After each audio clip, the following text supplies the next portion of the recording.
Dia kumpul ke kabel-kabel yang awak nak masuk tadi. Dia sepanjang apa ni leg awak ni memang kita dah kira maksimum satu conduit 7 kabel. Maksimum tu.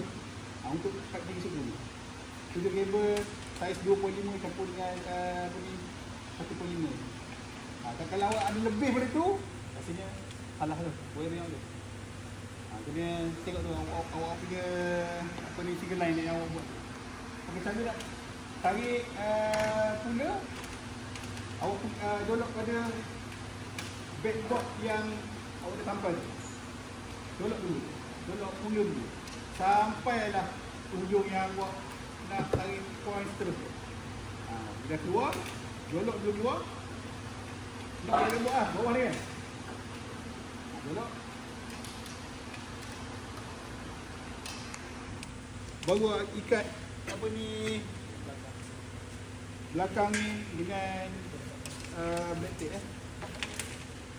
bukan sour tape. Ni kalau suasana yang kerja sebenar memang kita kena buat banyak lah. Tapi saya nak tunjuk tu lah, nanti buat kerja ni senang. Cara yang betul nak buat tarik pula supaya tak cabut, awak kena ambil panjang. Ini aplikasi untuk masuk untuk kerja lah. Kalau awak macam wedding band tak perlu lah tarik banyak ni. Kalau awak buat pegawaian yang betul-betul apa ni kualitas yang panjang, memang macam ni awak kena buat. Cuma kena ambil sekaki. Sekaki. Kita basic je tapi banyak pun masalah.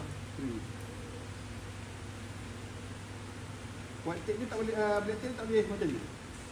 Finishing kat depan tak boleh macam ni. Memang sangkut. Awak punya conduit nanti tak semestinya straight kan. Ada bend. Tapi untuk pendawaian conduit ni dia paling kalah kalau kita pakai fleksibel. Kan? Fleksibel kan? Tak boleh lah. Fleksibel memang kita point untuk tarik fleksibel tu kita kena cabut fleksibel dulu. Kita tarik dulu pula baru kita manual untuk masuk fleksibel baru kita sambung ikut dia. Dia tak boleh nak terus, tak boleh tarik. Dia tak perlu banyak tape ni. Tapi kena tutup betul-betul. Kena jadikan dia tirus.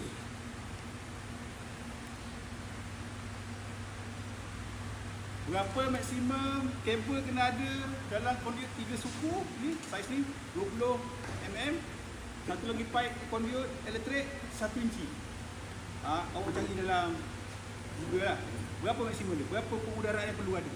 Tak payah setuju lah ni. Awak kena cari sendiri lah. Cari dalam Google ada. Dia nyatakan kabel ni berapa maksimum. Conduit ni berapa maksimum kabel boleh masuk.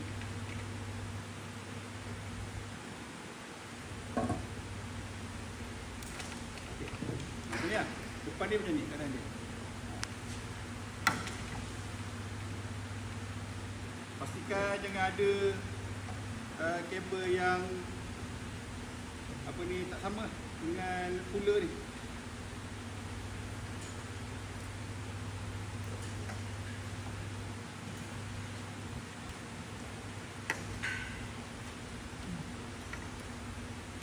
Okey.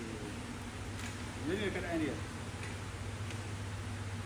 Kalau buat pergi 2 orang, seorang tolak, seorang tarik. Ini keadaan kita conduit mekanik lah kan. Kalau yang awak betul buat tu conduit yang panjang, seorang tolak, seorang tarik. Slow-slow. Jangan buat kuat. Bila buat kuat, takut sender awak cabut, sender patah. Benda hati-hati buat tarik. Boleh tarik kabel. Tapi lah macam awak situasi awak ni untuk belajar cara guna ni lah nanti. Sebenarnya kalau tak pakai pula pun tak ada masalah yang punya wedding ni. Ni untuk akan datang kalau pakai untuk kegunaan kerja yang sebenar. Conduit yang panjang, boleh pakai pula. Okay? Faham?